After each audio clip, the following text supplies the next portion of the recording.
Seja muito bem-vindo a mais episódio do Pod Doutor, que é o seu podcast em saúde. Em especial, esse episódio patrocinado pelo Grupo Fleury, que tem o serviço de infusões, representando o CIP, Hospital Sarra e o Fleury Infusões. E aí, doutor Sidney? Fala, Moisés, mais um episódio maravilhoso para você do Pod Doutor, o melhor podcast de saúde do Brasil, que você já sabe, quem compartilha, espalha a saúde. O nosso propósito é levar para você informação de qualidade, afinal, você sabe, a internet é recheada de fake news, de informações nem sempre verdadeiras. E o nosso propósito é o contrário, é levar para você informação boa e de qualidade. Então, ó, já compartilha, espalhe saúde para que a gente possa continuar cumprindo o nosso propósito. E como que a gente cumpre o nosso propósito? Trazendo aqui os melhores profissionais de cada uma das áreas que nos propomos aqui a discutir. Hoje temos a honra de receber o Dr. Diogo Haddad, do Grupo Fleury, do Serviço de Infusões, professor da Santa Casa, neuroimunologista. Muito obrigado, Diogo, é uma honra tê-lo aqui. Obrigado por topar o desafio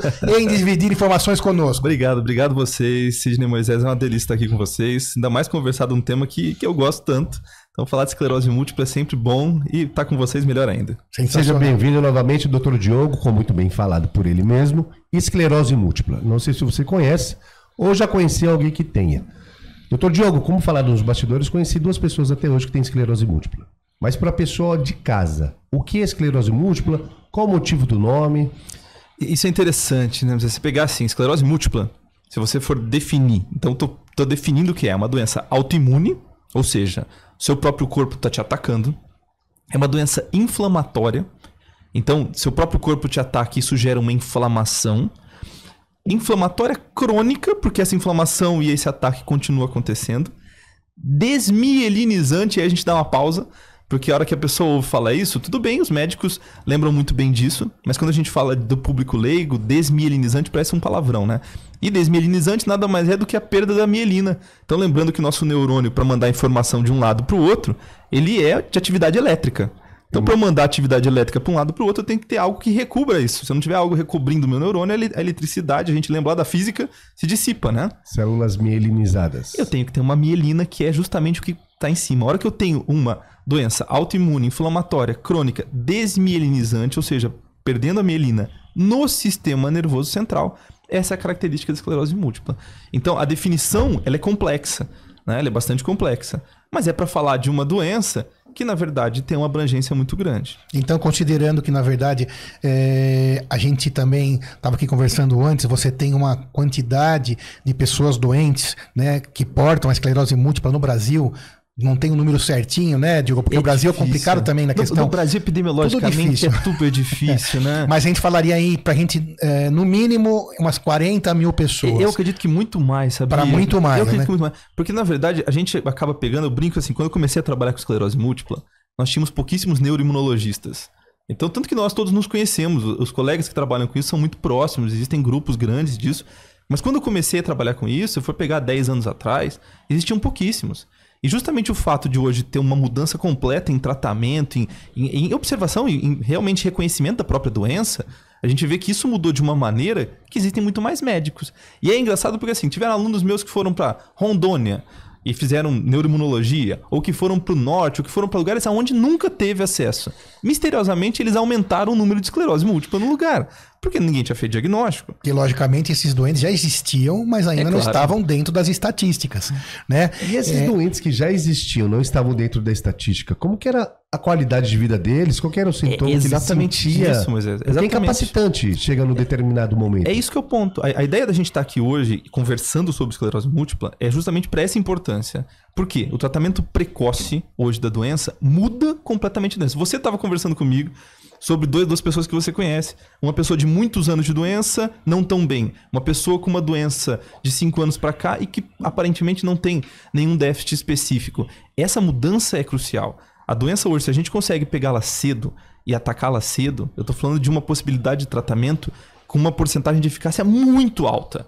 Então o paciente tende a ter uma vida sem déficits aparentes. Ele pode ter dificuldades, essa é uma discussão que a gente tem muito com os pacientes, em grupos de apoio e tudo mais, mas aparentemente você não vai ver mais aquele paciente cadeirante. Por quê? Porque os tratamentos mudaram.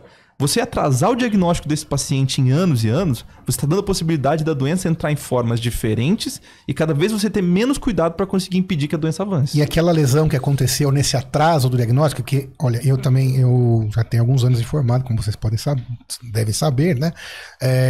Os estudos não estavam nesse avanço que tem hoje. Então, quando se demora para fazer um diagnóstico, como em qualquer doença, né, gente? A gente sempre fala aqui, a frase mais importante do Poredoutor é: a informação é o diamante da prevenção. Ou o diagnóstico precoce poderia ser também.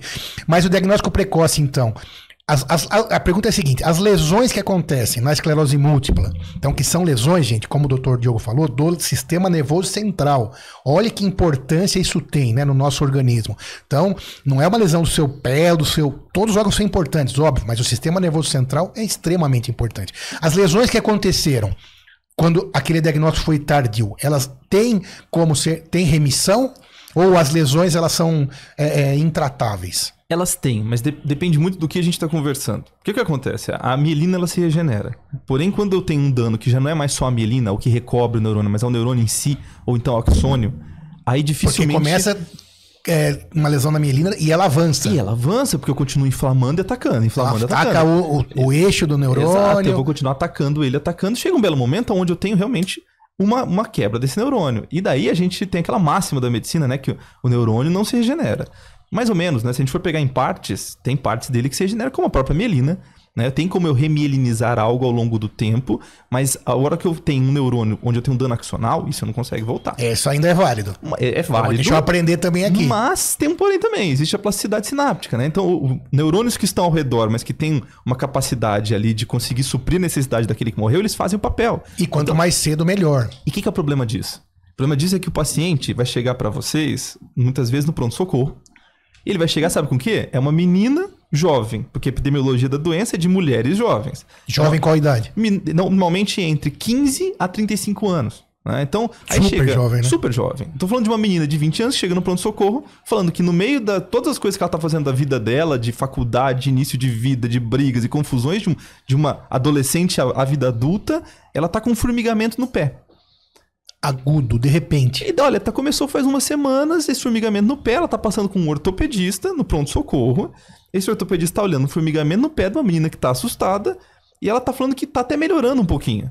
Quantas pessoas falaram que isso é uma esclerose múltipla? Pouquíssimos. Não, e aí tá tudo bem, porque realmente é difícil um diagnóstico, hein? E o grande ponto é esse, aí você fala assim, poxa, mas será que eu consigo fazer um exame? Será que realmente o reflexo é igual? Ela tá tendo noção de que o que ela tá falando da parte sensitiva realmente tem nível, ela tá pegando realmente o dermátomo, faz sentido, parece ser uma lesão medular, porque a maioria desses pacientes, eles chegam no pronto-socorro e eles vão embora. Então tem um paciente que teve um embaçamento visual, uma neurite óptica, um dos sintomas mais clássicos de início da doença. Se eu não fizer nada, sabe o que acontece? Uma boa porcentagem vai voltar ao normal. Mas por quê? Os sintomas são insidiosos, eles são lentos. São calminhos lentos e a pessoa meio que vai se acostumando. E o próprio cérebro vai recuperando. Por causa da neuroplasticidade. Neuroplasticidade, remieliniza, aquela parte, melhorou. Mas ainda tá doente. Mas o cara tem a doença. E tá evoluindo. E você perdeu o principal momento de resposta, de tratamento, que era a hora de você fazer o diagnóstico e tratar quando o cara não tem nada. Se a pessoa não tem nada, se a menina não tem nada, nesse momento, o tratamento, poxa, é fantástico. Doutor Diogo, você comentou de 2 sintomas. Formigamento em um dos pés e visão turvo, embaçada. Turvo ou embaçada? Aquela, tipo uma névoa branca? Na neurite óptica a gente fala, não é nem uma névoa, né? Mas existe realmente um embaçamento visual. Você está vendo as coisas desfocadas, mais ou menos. Só que a neurite óptica, classicamente, você também tem dor à movimentação ocular. Então, muitas vezes o paciente fala, olha, tá doendo na hora que eu mexo o olho, eu tô sentindo que as cores estão meio estranhas e eu tô vendo meio embaçado. Passei no oftalmo, se o oftalmo fez um bom fundo de olho, ele viu um papiledema, ele viu as coisas acontecendo, mas muitas vezes não passa no pronto-socorro, é feito rápido, olhou ali, olha, pode ser alguma coisa mais simples, mas tá melhorando. E esse fato do estar melhorando... A pessoa vai deixar de lado e vai seguir a vida. Ela deixa de lado, porque muitas vezes o oftalmo vê super bem e fala assim, olha, você precisa procurar um neurologista. Só que o cara em uma semana que ele vai procurar o neuro, já passou. Porque vai marcar a consulta, demorar 20 dias e também tá tudo bem, ou muito mais até. Isso, a gente faz uma campanha muito grande de conscientização já há alguns anos com os colegas. A gente conversa com ortopedistas, a gente conversa com oftalmologistas, tem aulas que nós damos para oftalmologistas, para grandes grupos de oftalmo aqui, para falar, gente, uma neurite óptica é algo urgente. Urgente. Porque, bem, pode ser uma neurite óptica simples, clássica de uma esclerose múltipla, pode ser uma neurite óptica de uma neuromielite óptica, desse DVIC.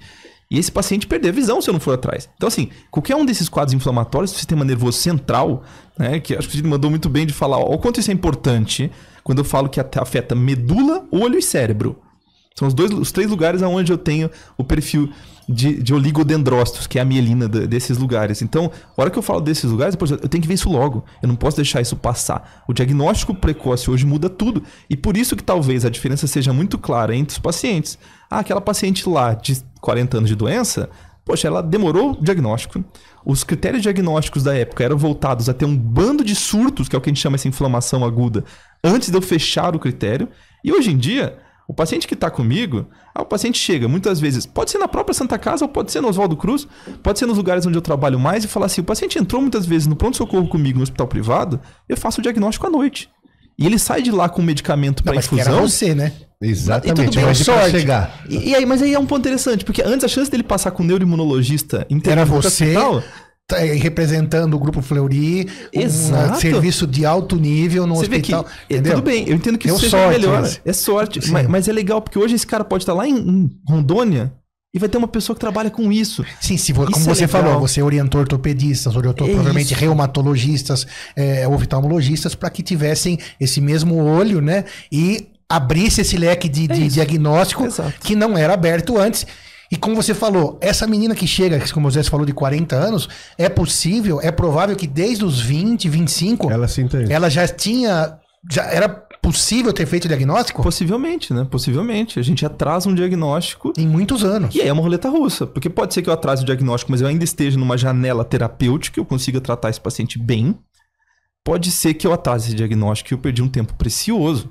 Né? Um tempo precioso. As coisas mudaram muito, né? A gente falou de medicações. A maioria desses pacientes hoje vão sair com medicações infusionais, anticorpos monoclonais. Eles têm acesso... A gente está conversando aqui dentro do Grupo Fleury de infusões, por exemplo, onde o paciente consegue um acesso mais rápido, fácil. Tem uma agilidade nessa busca. Então, muitas vezes, eu vou encaminhar esse paciente para isso. Existe todo um complexo de como que esse paciente consiga a medicação de forma aprovada, organizada, num lugar onde a medicação esteja esperando por ele.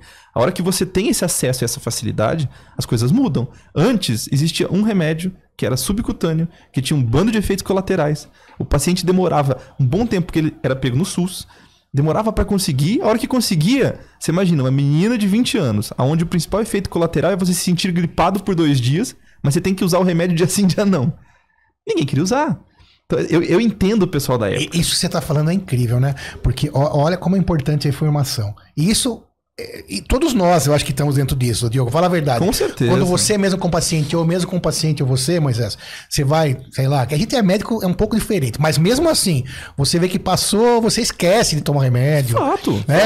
Isso é fato. Então, olha que importante. Então, o que essa pessoa que começou a tratar esclerose múltipla, no caso, está sentindo? Nada. Mas ela precisa continuar tratando para que em 5 anos, 10 anos não se torne uma coisa crônica extremamente relevante e incapacitante. Mas antes de você entrar na questão das infusões, vamos só voltar um pouquinho para falar em diagnóstico. Pra gente, né? Como então que esse paciente vai chegar, então, que exames ele tem disponíveis, ou é o exame clínico. E antes de falar sobre isso também, queria falar uma coisa. Não é só porque tem um embaçamento na visão que você está com esclerose múltipla. Porque quem nos assiste, às vezes, né? Então, o nosso objetivo nunca aqui é não é pra demonizar nada para assustar. Não. Mas tem que ser investigado. Porque pode não ser a esclerose múltipla, mas pode ser um problema oftalmológico grave. Pode ser a conjuntivite que estava ali, tudo bem, não tem problema algum. Mas ambas as situações precisam de ajuda. Mas então, voltando. E o diagnóstico? Então, chegou lá o paciente do Dr. Diogo, lá dentro do Hospital Oswaldo Cruz, por exemplo, ou qualquer hospital, ou no SUS, como você muito bem falou. Vejam, tem acesso no SUS também. Sim. Basta que você se responsabilize por você mesmo ou pela tua família. Então, pode demorar um pouquinho mais, ter menos hospitalidade, menos hotelaria, mas o SUS também te atende. Você vai ser bem visto. Vai ser, exatamente. E aí, chegou lá, fale tudo sobre o diagnóstico. Como que chega e fala, olha, é esclerose múltipla? Primeiro ponto sempre, né? Aí falando até um pouquinho mais para colegas que estão perto. A primeira coisa é clínica, né? Clínica sempre. Porque senão a pessoa tem que entender bem se clinicamente faz sentido aquilo. Eu tô vendo um quadro inflamatório, eu tô vendo uma alteração de sensibilidade, mas tem um nível sensitivo até onde tá? Faz sentido? Eu consigo topografar na medula? Ou não, isso não tá topografando medula, isso tá em outros lugares. Pode parecer uma besteira, mas isso pros colegas é muito importante, né? O médico, ele precisa entender o que ele tá vendo. Então, se eu não encostar no paciente, se eu não conseguir inicialmente fazer um bom exame físico, Eu nem começo a falar sobre esclerose múltipla. Então você tem que saber muito bem a clínica. Partido da clínica, que eu sei que é o que mudou hoje em dia, o grande exame que foi assim um breakthrough completo, que mudou o que a gente sabia da doença, é a ressonância. Porque na ressonância magnética eu consigo ver exatamente as lesões. Mas agora ele já está no neurologista ou ele está no clínico ainda? Nesse só para todo mundo entender. Ele tá no neurologista. Ele saiu do clínico. O clínico já percebeu fisicamente no exame. Clínicos muito bons. E assim, não só clínicos, mas, por exemplo, oftalmologistas, o que é muito comum os colegas me enviarem. Existem oftalmologistas que eu acho que sabem muito mais do que os próprios neurologistas. Existem alguns colegas que me enviam pacientes que eles já pedem todos os exames. O paciente chega para mim tudo organizado, já com o diagnóstico feito. Tá? Mas é isso, você não precisa ter esse know-how. Você precisa entender que, olha, tem algo diferente, procure um especialista. Tá fora do meu padrão normal, isso aqui não é algo comum, procure. Porque se você procura, você realmente adianta esse paciente. E daí a hora que você sai desses exames, o exame físico, ou do exame do fundo de olho, do exame da parte clínica normal, que é da medula ou não, e você vai para exames de imagem, para confirmação, a coisa muda. Aí eu preciso realmente saber sobre a doença. Então eu tô saindo do generalista e indo pro especialista. Então saiu do consultório, foi para os exames complementares, exames de imagem. Como que funciona essa ressonância? Tem uma alteração anatômica, então? Uma alteração visível? Existem. As lesões desmielinizantes, a ressonância consegue pegar de uma maneira muito clara. Então a mielina é branca, né? A mielina é a substância branca, tanto que o nosso cérebro é dividido em substância cinzenta e substância branca. A hora que você está enxergando isso na ressonância, tudo que tem de lesão desmielinizante fica muito clara. E isso chama atenção, porque nas ressonâncias existem padrões que são muito típicos. Então lesões elas tendem a ser ao redor do ventrículo. Se você lembrar do ventrículo na imagem, do lado do ventrículo vão ter várias lesõezinhas saindo, como se fossem realmente uma chama de vela. A gente chama isso de dedos de Dawson. Eram os dedos que saíam pelo ventrículo e elas existiam como se fosse uma chaminha de uma vela saindo de cada um desses ventrículos. Essas lesões são as mais típicas. Elas tendem a ter uma veia central passando nelas, elas tendem a observar alguns padrões. Só para situar, esse ventrículo está lá dentro do cérebro. Com certeza. Tá? Não é do coração, por favor. Exato. Então é importante porque existe um padrão característico de imagem que nos chama muita atenção para a doença. E existem formas, inclusive, da gente confirmar se aquilo tem um padrão, porque daí a esclerose múltipla é uma doença camaleão. Um monte de outras doenças autoimunes podem ter lesões parecidas. Lúpus, por exemplo, de atividade do sistema nervoso central, pode ser parecido. Como que eu identifico isso? Aí eu começo a ver as outras características. Eu tenho que fazer exclusão de outras causas, o que é super importante na esclerose múltipla. Eu posso usar de outros arsenais acessórios. Líquor, por exemplo, onde eu enxergo uma coisa que chama bandas oligoclonais. São muitos nomes, eu sei, mas aonde eu consigo enxergar basicamente se eu estou produzindo anticorpos no meu sistema nervoso central que não estão sendo produzidos no meu sangue. Isso mostra que eu estou tendo ataque lá dentro, mas não estou tendo ataque fora. Isso mostra uma doença autoimune do sistema nervoso central. Então, tem um monte de maneiras que eu consigo entender o que está acontecendo lá dentro para justamente escolher a melhor forma de tratar. Hoje, como a gente tem um arsenal muito grande terapêutico, o diagnóstico ele parte da premissa de que eu consigo avaliar, se esse paciente tem sinais de uma doença que vai ser boazinha ou não, e como que é a melhor maneira de eu tratar esse paciente, porque eu já não penso tanto nele agora. Agora eu sei que vai ser um bom tratamento. Então você consegue estabelecer uma certa graduação de gravidade também. E pensando nele daqui a 40 anos. Antes eu só pensava em tem que melhorar tudo agora para não ter nada agora. Agora não. Agora já tá dentro de mim. Eu já sei que eu vou fazer bem para ele agora. Eu tenho que segurar ele daqui 40, 50, 60 anos. Eu quero ver ele envelhecendo bem do meu lado. E já que você está falando isso, daí o prognóstico, então. O futuro dessa pessoa com esclerose múltipla, se bem diagnosticada precocemente e bem tratada, que nós vamos já falar daqui a pouco sobre isso, infusões e tal. E só uma dúvida. Claro. E precocemente para esclerose múltipla, é quanto tempo desde o primeiro sintoma? Não pensa em tempo, mas pensa no seguinte. Pensa em o quanto você tem de déficits. O que você tem? O que você tem de sintoma? Porque se você está com um bando de sintomas que não estão melhorando e esses sintomas já são crônicos, possivelmente você está fora de uma janela importante. Você já perdeu um time importante. Mas o sintoma inicial era formigamento no pé. E esse formigamento foi tratado, você conseguiu desinflamar aquela região e esse paciente voltou 100% normal. Você está dentro de uma boa janela terapêutica? Com certeza. Mas a primeira vez que eu tive um formigamento foi há 20 anos atrás. Isso muda? Não. Porque você está falando de uma doença que ainda está numa janela terapêutica Porque ideal. ela ficou lá quietinha, latente. Tranquila. Então não agrediu a tua mielina. Agora, seria o contrário se esse cara chega numa cadeira de roda falando, eu não sabia o que eu tinha até agora, mas acabei de descobrir esclerose múltipla. Você fala, opa, mas calma aí. Mas qual que é a diferença de um exemplo e de outro? A pessoa que teve um formigamento, uma visão um pouco fora do comum, 15 anos atrás, e a outra que chega numa cadeira de roda. Tem algo que uma ou outra fez diferente? Não, talvez não, mas são aquilo que a gente conversou, que hoje eu avalio sinais de mau e bom prognóstico. Provavelmente aquela pessoa lá, quando teve o primeiro surto dela, ela tinha ou existiam alguns sinais de mau prognóstico. Então, aquele paciente tinha que ser tratado o mais rápido possível da melhor forma. Não foi. Pronto, esse paciente vai ter déficit. Agora, aquele paciente que tinha um sinal de bom prognóstico, não foi tratado. Ele não vai ter tanta coisa depois de muito tempo. Porque a doença se comporta diferentemente em cada pessoa. Autoimunes são completamente individuais. Isso é importante. Olha, então, todas as autoimunes, não só a esclerose múltipla, então cada pessoa se comporta de um jeito. Isso eu falo, né, Moisés? Porque às vezes você quer... O ser humano tem essa questão aí de se basear no que quer ouvir, né? Ah, não, e nele não aconteceu nada. Igual o cigarro, por exemplo. Ah, tem aquela historiazinha, meu avô fumou até 90... Não, papo furado, né? Não funciona. Então, não se baseia no que deu certo, porque a grande maioria tem que tratar direitinho para que dê certo. Mas resumindo, então, se tratar direito, que nós vamos falar daqui a pouco, o prognóstico é bom. O prognóstico hoje é bom. Se você for pegar as primeiras coortes, né, a gente chama de coorte um grupo de pacientes. Se eu pegar os primeiros grupos de pacientes lá antes de ter remédio, os primeiros remédios surgiram em 1992, 93. Se eu pego as primeiras pacientes lá que não tinham tratamento e acompanhava elas ao longo do tempo, então de 1970 até 1990 existia uma coorte grande de pacientes franceses. Esses pacientes morriam com esclerose múltipla 30 anos antes. A expectativa de vida da população francesa era 70, o cara morria com 50, 40 e poucos. Porque ele começava a ter déficit, internação, infecção, morria. Hoje em dia, nos últimos controles de pacientes desde o início do tratamento, e pegando agora as últimas coortes de tratamento mais modernos, é igual, não existe diferença alguma de expectativa de vida. Tá? O paciente com esclerose múltipla hoje vive a mesma coisa do que quem não tem a doença. Expectativa e também qualidade de vida? E qualidade de vida a depender do tratamento na hora correta, que é o que a gente falou. Por isso, se eu escolher bem o tratamento da forma correta, eu vou ter belíssima qualidade de vida. Não é apenas viver, você falou muito bem. Mas é como eu consigo gerenciar a qualidade de vida desse paciente ao longo dos próximos 20, 30, 40 anos. Perfeito. Então, quer dizer, é tudo ligado para você fazer um bom diagnóstico, pegar no começo, tratar direitinho, para que possa, então, realmente usufruir, ter uma qualidade de vida boa e uma expectativa de vida normal. Voltando de novo à nossa linha aqui de raciocínio e a etiologia. E que quem fica ouvindo deve pensar, mas como que eu pego isso? Qual que é a origem, então, da esclerose múltipla? Agora te apertei, né? Mas tudo bem, azar seu. Né?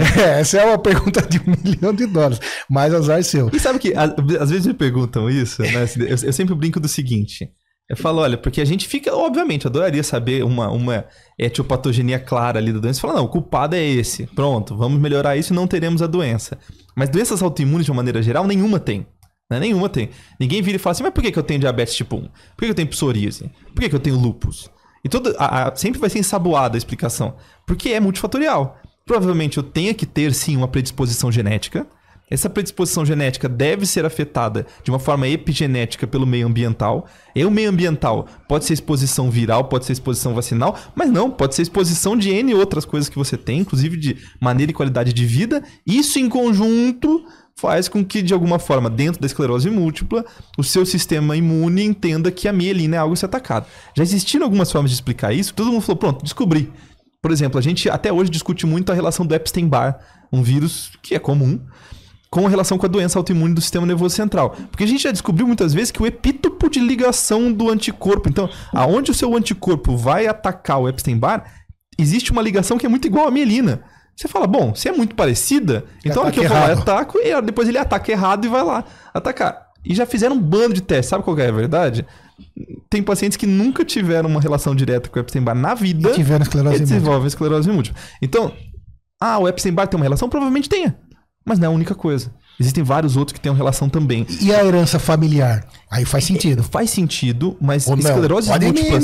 Não, faz sentido. Eu tô aqui pra aprender também. A parte genética faz sentido. Talvez quando eu falo familiar eu tenha um certo cuidado, porque senão dá a impressão de que assim, vou passar de pai para filho. Ter, né? Exato. Não vou passar de pai para filho, porém, os filhos em primeira instância têm um risco aumentado de ter a doença. E mesmo sem saber a origem, então isso faz sentido que tem um risco um pouco aumentado. Faz 2 a 3 vezes, né? Então se você tem um pai, parentes, depende muito do grau de relação parentesco, né? Às vezes isso pode chegar a 5 a 10 vezes o quanto você tem de risco aumentado. Realmente você pode, mas e quantas pessoas têm filhos que não vão ter doença? A grande maioria. A grande maioria não vai ter a doença. Então assim, não é pra você deixar de ter filhos porque você tem esclerose múltipla, ao contrário. Tá? A gente apoia que as pacientes engravidem, que tenham vida o mais normal possível dentro de suas limitações, dentro de um bom acompanhamento médico. Aprovando o que você falou, que é multifatorial. Então, isso também conta, mas entre tantos outros fatores aí que fazem parte da situação. Mas aí, avançando mais um pouco, então, falamos então sobre os sintomas, sobre o papel do clínico, do neurologista, do bom colega de saúde, que se atende tanto no Grupo Fleury, como no SUS, etc. Falamos sobre diagnóstico e o tratamento, então, especificamente, que é a tua maior área de atuação, correto, Diogo? Dentro do serviço de infusões do Fleury, por exemplo.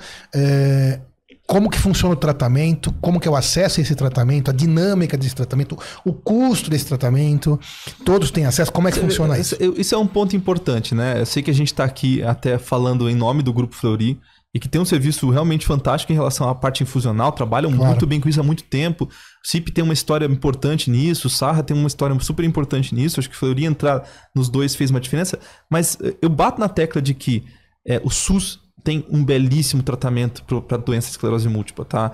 Hoje a gente tem acesso a um bando de remédios. Faltam coisas, tem dificuldades, eu não tenho dúvida nenhuma disso. Existe uma burocracia envolvida? Claro que sim.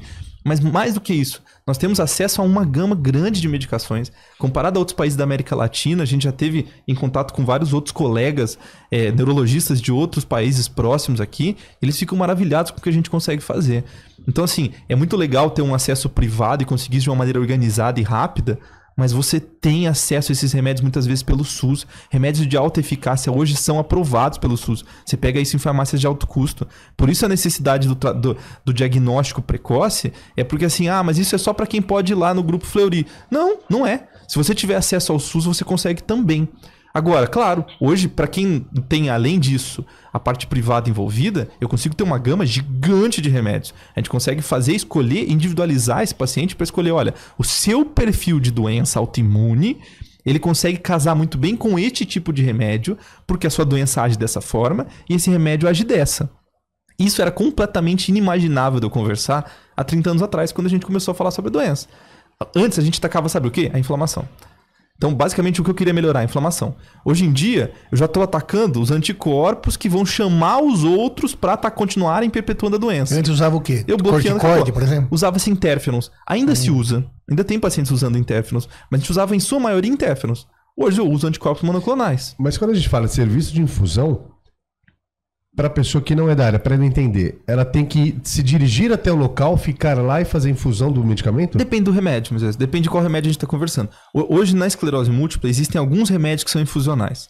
Tá? Os dois principais dele é o natalizumab, tá? Que é um anticorpo monoclonal que age na barreira hematoencefálica, então ele não deixa, basicamente, a inflamação, aquela célula que vai te atacar, sair do sangue e passar para o seu sistema nervoso central. E olha que coisa, com isso você bloqueou a doença. Só que ao mesmo tempo, para eu conseguir criar um remédio desse, que não deixe passar só o seu anticorpo autorreativo e que deixe passar os demais para você não morrer com uma meningite, por exemplo, é algo extremamente complexo. Hoje a gente tem isso, tem no SUS. Tá? Então eu penso nesses remédios, ou então um ocrelizumab, por exemplo, uma medicação que age dentro do sistema nervoso central, bloqueando as células B de memória, onde eu não vou chamar aquele... Se ele não está reconhecendo aquilo como algo a ser atacado, você bloqueou a doença. E aí eu saio de, muitas vezes, eficácia de remédios lá em 1990 e pouco, que eram de 29% de não ter novos surtos, e passo agora... 29? Tinha em 1990 versus placebo, em 1990 e pouco... 30% de resolução. 30%. E hoje? Versus placebo. Hoje 95, 96. Então, entenderam isso? De não ter novas lesões. 1/3 de pessoas que se beneficiavam muito dos tratamentos. Hoje, quase 100%. Então, é inadmissível que você não procure ajuda. Exato. Mesmo pelo SUS, como acabou de falar aqui o brilhante Dr. Diogo. Claro que no SUS não tem hotelaria, não é o mesmo acolhimento, mas não tem problema. Vamos focar na doença, no paciente, que é o objetivo de todo bom médico. Exato. Né? E você vai ter o mesmo resultado final, né? E vai ser acolhido em relação à sua saúde da mesma forma. Esses dois medicamentos que foi citado, doutor Diogo, eles são comprimidos? Eles são infusionais. Aí a ideia, o que é uma infusão, as pessoas para entender, né? Ainda mais para quem não trabalha próximo disso. Infusão é aquilo que eu estou colocando para dentro de uma forma endovenosa. Então, na veia. Estou colocando na veia, né? Basicamente é isso. E existem remédios que são infusionais, existem remédios que são subcutâneos, onde eu aplico, existem remédios que são comprimidos e eu tomo. Tá? Alguns desses remédios novos, mais modernos, são infusionais, mas existem também remédios novos, modernos, subcutâneos ou de outra maneira. É que a forma de aplicação, quando eu começo a precisar de uma infusão, eu deixo de conseguir fazer isso na minha casa. Então eu não consigo mais estar em casa e vou lá e vou me aplicar. Não, eu preciso estar num ambiente preparado para isso. E alguns tipos desses remédios, eles têm efeito colateral, eles têm que ser vistos de uma maneira muito correta, existem pré-medicações muitas vezes a serem feitas. A verdade é que hoje os efeitos colaterais são muito, muito manejáveis. A gente consegue deixar o paciente muito bem sem ter basicamente nada. Mas eu preciso estar num ambiente preparado para isso. É aí que história que entra. Por que existem hoje centros de infusão voltados a isso? Porque eu preciso, e eu fico feliz que tenha, eu quero ter mais, porque na verdade eu tenho um grupo preparado que sabe sobre a doença, que sabe sobre o remédio, que sabe como infundir bem ele e que faz com que o paciente consiga fazer aquilo de uma maneira onde ele não se sinta mal. Que ele vai fazer o remédio, sai de lá e vai trabalhar. Tá? Vai fazer as coisas da vida dele. Remédios muitas vezes que demoram um pouco tempo para infundir. Alguns são uma vez por mês, outros são uma vez a cada 6 meses, outros são uma vez por ano. Então, uma vez por mês, às vezes, uma vez a cada 6 meses, que o paciente vai se dirigir à clínica para fazer essa infusão e ele fica livre por um mês, fica tratadinho, bonitinho.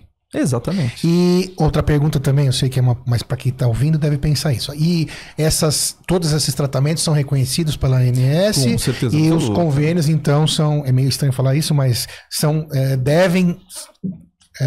obrigados.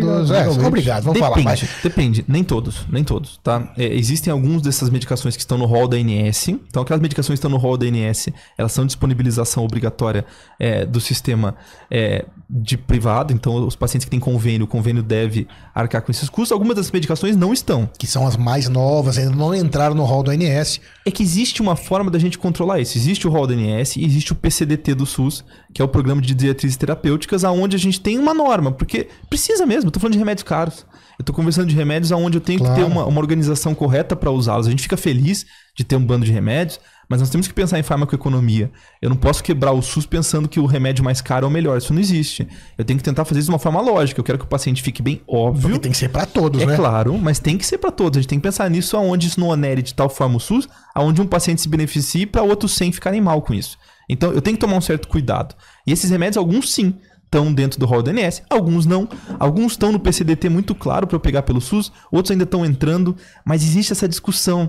O fato da gente estar conversando sobre isso, o fato de eu estar aqui com vocês conversando agora, essa importância de colocar luz para os pacientes de esclerose múltipla, né? Nós temos grupos de apoio. Na Santa Casa existe o CATEM, um dos primeiros serviços voltados à esclerose múltipla há muito tempo. O Dr. Charles, meu orientador, falecido há alguns anos, pessoa fantástica que trabalhou com isso, foi um dos grandes pioneiros. O Dr. Dagoberto, que até hoje trabalha no HC com isso. Existem pessoas que foram uma âncora muito grande para tentar falar, ó, eu pego isso aqui e eu vou puxar vocês todos comigo para saberem sobre a doença.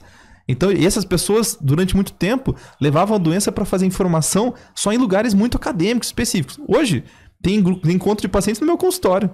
As meninas, algumas vão estar me ouvindo, as minhas pacientes, elas participam lá no grupo de encontros que tem mensalmente dentro do consultório. Isso mudou muito. Então a gente reconhece muito mais a doença e hoje eles conversam entre eles do remédio. Eles falam entre eles de, como que é seu tratamento, como você tá, o quanto tá sentindo, por que eu não uso remédio tal? Por que eu brinco dos pacientes sempre de saberem, você não precisa saber sobre neurologia, mas se você tem uma doença, você precisa saber sobre ela. Você precisa saber, você precisa se envolver no tratamento. Lógico, 100%. Por que você tá tomando natalizumab? Você pode até não querer, eu não quero estudar isso, mas você tem que saber o que seu remédio faz. Mas até pode estudar. Entender. Se você pergunta para de uma série do Netflix para a pessoa, ela sabe todos os detalhes de cada. Por que não pode saber sobre a própria doença para poder trabalhar direito sobre ela? Por que informação, que é o que vocês fazem aqui, é tão importante? Porque a hora que alguém chegar para ela e falar assim, e é isso que eu valorizo nos meus pacientes próximos. Porque a hora que alguém chega para ele e fala assim, não, olha, é só você tomar essa vitamina, é só você tomar esse copo d'água com limão, é só você tomar isso aqui que cura a doença. Para esse seu remédio faz mal. A minha paciente vira e fala assim, mas calma aí, onde que isso age? Onde que essa vitamina age no meu corpo? Porque eu sei da minha doença. Eu sei dos meus linfócitos, eu sei onde ele passa, eu sei que passa pela barreira hematocefálica, eu sei que chega no meu sistema nervoso central. A pessoa dá uma aula disso. Fala, onde que a sua vitamina age dentro da minha fisiopatologia da doença? Você não precisa ser especialista para saber da sua própria doença. Isso mesmo, o médico... Mas você não é enganado. Que estudou, 20 mil doenças, né? É uma coisa, mas você saber da sua, por favor. Com certeza é totalmente possível, né? E necessário. Então... Respondendo a minha pergunta mesmo, que eu tinha feito, os convênios todos atendem dentro daqueles que estão credenciados ao Grupo Fleury, por exemplo, ao Serviço de Infusões do Fleury e outros centros de infusões, os convênios daquelas medicações que estão no rol do INS. O convênio sim, tem o dever de ofertar a esses pacientes para que todos, então, possam ter esse privilégio de passar para 90 e tantos % de bom tratamento, boa qualidade de vida, etc. E foi citado há algum tempo atrás, cerca de 10 minutos atrás da nossa conversa, que quando alguém tomava algum tipo de medicamento, tinha resfriado ou algum sintoma parecido de colateral. Hoje não existe isso mais. Existe, mas a gente tem que entender o que esses remédios têm de risco. Então, o natalizumab, existe um risco específico dele voltado a um vírus. Eu tenho que controlar esse vírus no paciente. Se ele tiver com vírus alto, não vai poder usar o remédio durante muito tempo, mas aí eu já sei para onde trocar. É porque como tá mexendo com a imunidade... É exatamente faz isso. sentido. Só que aí é a grande sacada de você ter um bom profissional perto. Porque e isso você hoje consegue trocar o remédio, né? Eu consigo ajustar na hora certa. Então, assim, nós não temos receio mais de usar esse tipo de remédio. Primeiro que a maioria deles não são imunossupressores. Pouquíssimos remédios são imunossupressores, de realmente abaixar a sua imunidade como um todo. É raro. Existem alguns até hoje que agem dessa maneira, mas é difícil que a gente use. A maioria deles são imunomoduladores. Então eu vou estar agindo em alguma parte específica da sua imunidade para conseguir controlar um perfil específico de doença. E aí as coisas mudam de figura, porque posso ter efeito colateral, mas eu sei como lidar. O efeito colateral dos 6 meses era a infusão ter alguns problemas na hora de infundir o remédio, porque dava mais alergia, dava mais mal-estar. Bom, eu tenho uma pré-medicação. Fazendo ela certinho, eu não tenho o risco dessas coisas acontecerem. Reconhecendo o vírus, reconhecendo o perfil de doença, avaliando as ressonâncias de tempo em tempo, tendo acompanhado clinicamente, eu já sei como lidar com todos os efeitos colaterais do remédio. E efeitos clássicos como esses do Interferon de muitos anos atrás, esses remédios não têm. Então o paciente consegue sair, foi o que a gente falou, o paciente consegue sair da infusão e trabalhar. E ter a vida dele. Mas alguns não se sentem bem. Ok. A gente vai sempre tentar manejar isso para ter a melhor qualidade possível para esses pacientes. Para que eles consigam ficar o melhor possível na infusão e pós ela. Doutor Diogo, foi falado logo no início da conversa que são células mielinizadas da massa branca dentro do cérebro. Tem a retomada dessa mielinização com esse tipo de medicamento? Você sabe que não, né? Não, o seu próprio corpo ele consegue remielinizar algo, mas muitas vezes o paciente fica numa expectativa de que as manchas que ele está vendo no cérebro sumam. E eu falo, não é isso que eu quero. O seu cérebro ele consegue deixar essas manchas do jeito que estão. Rodando bem. E rodar super bem, mas super bem. Ele não está se importando com elas. Não se importe você. Não se importe você com essas imagens que você está vendo. A nossa briga e nosso objetivo vai ser para não deixar ter nenhuma nova. Eu não quero nenhuma nova lesão a partir do momento que a gente começar a tratar. Esse vai ser o nosso grande objetivo. É entrar num paciente que tem completa estabilidade de doença. E aí, ter ou não lesões, tanto faz. Porque seu cérebro faz novos caminhos. Lembre-se que a mielina nada mais é do que o fio. É um fiozinho. Ela é branca porque ela tem essa parte de gordura, ela está ali encapando o neurônio, mas na verdade ela é um fio. Se eu tenho um fio que não funciona e tem outros 200 que funcionam, deixa esse fio lá. Não vai mudar. Seu cérebro tem uma capacidade incrível para isso.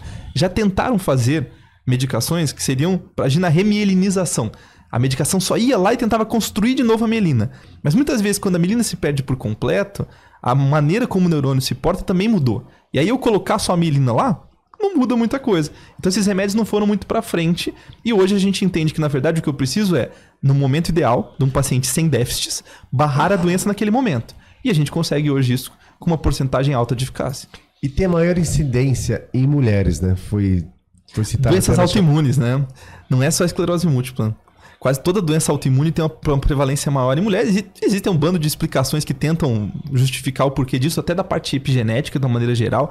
A mulher tem um bando de outras coisas voltadas à parte hormonal, à geração de uma vida. Então tem muita coisa que a mulher tem um contato e um cuidado muito grande. Nenhuma dessas tem uma explicação muito clara, mas mulheres, em média, tendem a ter mais doenças autoimunes do que os homens. Tem alguma outra doença, foi citada uma delas, alguma outra doença que seja muito similar, sintomas ou sintomas, com a esclerose múltipla?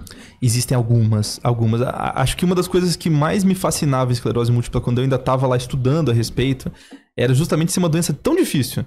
Porque um monte de coisa pode imitar. Um monte de coisa pode imitar a doença. E muitas vezes você fica em cima e fala... Eu até vi esses dias, eu dei uma entrevista há pouco tempo atrás para uma TV falando... olha, a pessoa ficou com o diagnóstico muitos anos, era o diagnóstico errado. E aí a pessoa estava brava com isso. E eu entendo a frustração dela do diagnóstico errado. Mas eu tentei falar, olha, é difícil. Falei, se ela tinha algo que imitava muito isso... não é nem um pouco incomum que realmente errassem, porque é uma doença camaleão, é uma doença que muita coisa pode imitar. Existem algumas outras doenças que também são autoimunes, crônicas, desmielinizantes do sistema nervoso central. Uma das principais dela que hoje, graças a Deus, está tendo um foco muito grande, estão surgindo novos remédios para tratamento, inclusive agora tiveram reuniões do SUS para tentar a incorporação de uma medicação específica, é a neuromielite óptica, a doença de DeVick, que também é uma doença diferente, mas que se você for olhar, ela tem lesões na medula, ela tem lesões no olho, ela tem inflamação, só que ela tem um anticorpo específico voltado a ela. E hoje a gente conversa dela com uma diferença muito grande. Existem outros padrões, anti-MOG, anti-aquaporina, um bando de outras coisas que também agem igual. Só que aí é a ideia. É importante ter um médico que saiba sobre isso perto, tem um bom atendimento próximo para a pessoa falar, pô, mas não faz sentido isso. Mas aqui bate, tem que tomar cuidado, tem que fazer esses exames, tem que descartar. Se você tiver esse acompanhamento, você tira essas doenças do foco. E justamente isso é a beleza da medicina, né? A beleza do médico podendo atuar. Você que está aí, você veja que não só a esclerose múltipla, como muitas outras doenças têm os quadros similares, o que faz com que você tenha mais responsabilidade ainda, você busque sempre informação boa, para que você possa realmente fazer um diagnóstico correto. O diagnóstico errado vai poder te levar a um lugar errado também. Não vai ser bom. Por exemplo, na esclerose múltipla, te muda em 3 vezes, né, a chance de você ficar bem ou não. Então, procure o profissional correto. A gente sempre fala aqui, né? Então, em relação à esclerose múltipla, que são os neurologistas que vão atender, vai lá, a gente fala para dar uma olhada sempre nos conselhos, né? Então tem uma especialidade que vai estar lá documentada por um número chamado RQE. Então veja se o médico tem RQE. Claro que não pro Diogo é moleza tudo que ele está falando aqui, né? Ele é craque de bola, professor da Santa Casa. Mas o clínico lá na ponta do pronto-socorro, o ortopedista, ele vai ter que ter aquela noção de te encaminhar, valorizar a tua queixa, né? O bom médico é aquele que valoriza a tua queixa, porque tá te incomodando. Seja uma dorzinha na ponta do dedo, uma dormência ou uma dor no peito, né? Ele vai ter que te encaminhar direitinho. Esse papo que nem o Diogo falou, não, toma o chá de carqueja ou água com limão. Isso tem muito, sobretudo nos países mais menos desenvolvidos como o Brasil, né? Então isso é inaceitável. Em 2024, momento que todos têm acesso à informação, então você se preocupe, procure informação, né? E vá atrás para que você possa cuidar bem de você, continuar bem e junto às pessoas que você ama. Para as pessoas que foram diagnosticadas tardiamente ou recentemente e já está no estágio um pouco mais avançado dos sintomas da esclerose, tem como, já aprendemos que não tem como voltar, mielinizar as células, só que tem como ela estancar, parar os sintomas e continuar tendo uma qualidade de vida? E a primeira coisa é reconhecer, acho que é isso, né? Você precisa reconhecer em que momento que eu tô da doença. A gente fala que existem formas fenotípicas da doença, então existe uma forma da doença que muitas vezes ela não é só de surto e volta ao normal, mas que ela é uma forma progressiva. Então o paciente começa a ter basicamente uma piora progressiva. Isso hoje é raro com o tratamento, mas isso pode acontecer. E hoje o tratamento ele é tão bom que a gente consegue discutir. Muitas vezes o que eu vejo nos meus pacientes é cognição, é memória, são detalhes do sono, detalhes da qualidade de vida, detalhes... Porque eu quero que ela seja o melhor possível. E aí a hora que a gente pega esse paciente que tem já muito déficit, muitas vezes a hora que você está conversando com ele, você está discutindo menos de esclerose múltipla de tratamento, você está discutindo mais de qualidade de vida. O que eu preciso para que você viva bem? Como você está? Poxa, a doença me trouxe isso. A doença me trouxe uma cadeira de rodas, a doença me trouxe andador, a doença me trouxe dificuldade em urinar, a doença me trouxe perda de fezes. São coisas incapacitantes. Difícil, tá falando de um paciente que usa fralda, né?